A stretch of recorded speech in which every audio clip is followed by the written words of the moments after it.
Hi, this is Heidi from Garden Crossings, taking a little walk through my garden this evening, and I wanted to feature for you tonight the sun patience.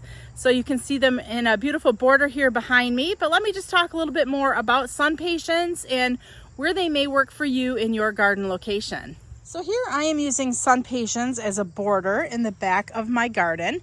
This one here is the Sun Patience Compact Hot Pink. I've also used the whites, the reds, a lot of the different Sun Patience compact varieties in my garden. And the reason why I choose the compact varieties is because even these get fairly big. These here in some spots are about 20 to 24 inches tall, where if I'd use more of the vigorous varieties, they could get upwards of probably 3 foot tall. And I'm really not looking for that tall of an annual in my garden, especially using it as a border. So sun patience are an annual. They may be, perennial for those of you in the deep south, but we definitely grow and sell these at Garden Crossings here as an annual. We are using them as a border, and the reason why I'm using them as a border is because I just feel like they perform very consistently throughout the summer. So the location that they are in is a part shade location.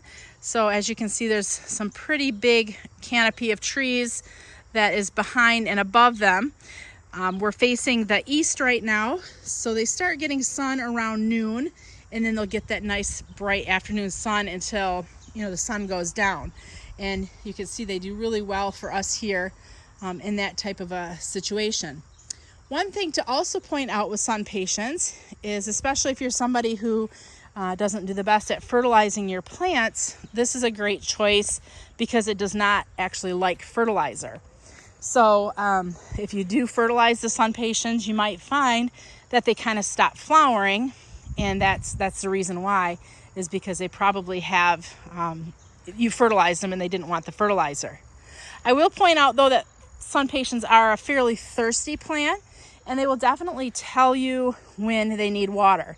So they might start to look a little wilted.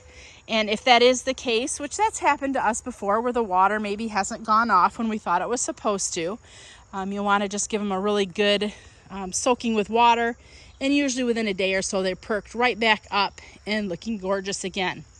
So if you're looking for something either just to poke in the garden to add some nice consistent splashes of color, or to create a beautiful garden border, you may want to consider giving the sun patience a try.